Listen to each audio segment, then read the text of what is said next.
There are different ways on how to solve the 5% of any number. Let's do the method 1. So what? That is the unknown percentage. The 5% that is the rate, and 83 that is the base. So the formula is P is equal to rate times base.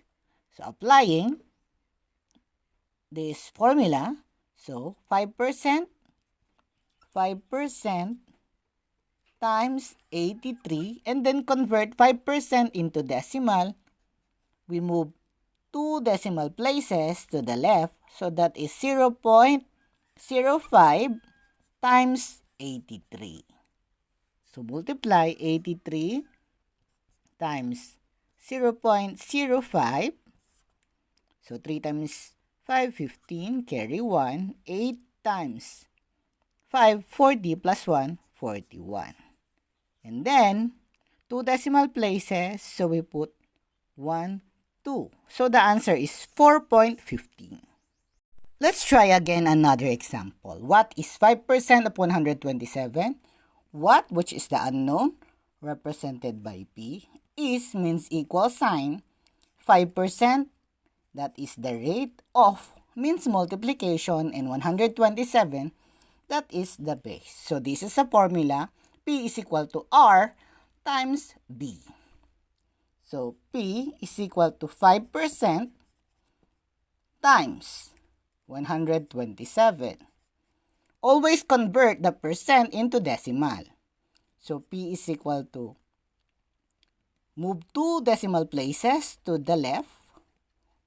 So that will be 0.05 times 127. And then multiply. So 127 times 0.05. So 7 times 5 is 35. Carry 3. 2 times 5, 10 plus 3 is 13. Carry 1. 1 times 5, 5 plus 1, 6. And then 2 decimal places. The answer is 6.35. Now, let's do the second method. Let's apply the multiplication trick by 5. Simply divide 64 by 2. 6 divided by 2, 3. 4 divided by 2, 2. And move 1 decimal place to the left. So the answer is 3.2. What is 5% of 188? Divide 188 by 2. 18 divided by 2, that is 9. 8 divided by 2, 4. And move 1 decimal place to the left. The answer is 9.4. Applying the same method, what if the base is an odd number? So what is 5% of 23? Divide 23 by 2. So 23 divided by 2, that is 11.5. And move 1 decimal place to the left. So the final answer is 1.15. Let's try another example. What is 5% of 135? So divide 135 by 2. So 135 divided by 2, that is 67.5. And then move 1 decimal place to the left. So the answer is 6.75. Let's apply the third method. So what is 5% of 26? First, let's get the 10% of the number. To get the 10% of the number, move 1 decimal place to the left. So that is 2.6. That is the 10%. To get the 5%, divide 2.6 by 2. So 2 divided by 2, 1. 6 divided by 2, 3. And put 1 decimal place. So the answer is 1.3. Let's try another example. What is 5% of 144? First, get the 10%. So the 10% is, move 1 decimal place to the left. That is 14.4. And then divide by 2. So 14 divided by 2, that is 7.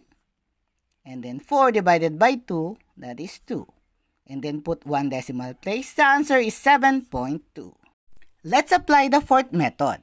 What is 5% of 15? First, get the 1% of the number 15. So we move 1, 2 decimal places to the left. That is 0.15. And then multiply it by 5. So 5 times 5, 25. Write 5, carry 2. 1 times 5, 5 plus 2, 7. And 2 decimal places, that is 0.75. So what is 5% of 213? So get the 1% of 213, move 2 decimal places to the left. So that is 2.13 and multiply by 5. 3 times 5, 15, carry 1. 1 times 5, 5 plus 1, 6. And then 2 times 5, 10. And 2 decimal places, so we put here. So the answer is 10.65. Now, let's do the fifth method. What is 5% of 32? Let's convert the percent into fraction. That is 5 over 100 times 32. Then 5 times 32 is 160 over 100. So 160 divided by 100, that is 1.6. So the answer is 1.6. Thank you for watching.